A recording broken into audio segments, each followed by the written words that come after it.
ঘুমের ঘোরেও শুনি, এটি জুলাই বিপ্লবের সময় লেখা কবিতা।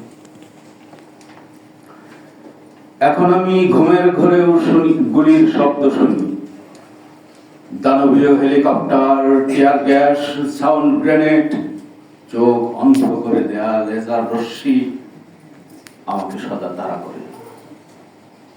ঘাতকের বুলেটে ছাজরা হয়ে যাওয়া লাশের উপর চলে হায়নার উলঙ্গ দৃশ্য।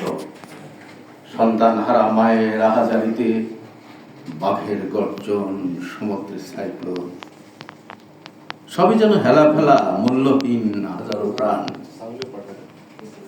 এখন আমি ঘুমের ঘরেও দেখি শ্রাবণ বর্ষণ, রক্তের স্রোতে ভেসে যায় খাল বিল নদী নালা, বেয়ারিশ লাশ গুম করতে প্রতিযোগিতায় মত্ত ঘাতকের দল।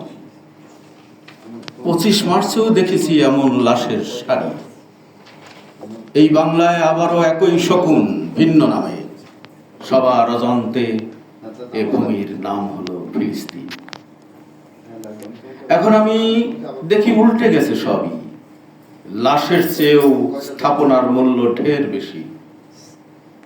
ক্রন্দনে ভেসে যায় ভাঙা কম্পিউটার, টিকিট কাটার মেশিন ঘর, নগরযানের বেল্ট সেরা স্কেলেটর।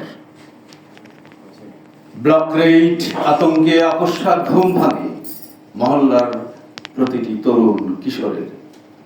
নিদ্রাহীন রাতে প্রার্থনারত অসহায় পিতামাতা।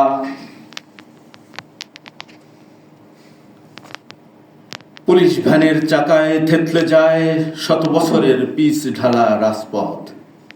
এভাবে যদি চলতে থাকে বছর, দিন, মাস, বছর, তবে মনে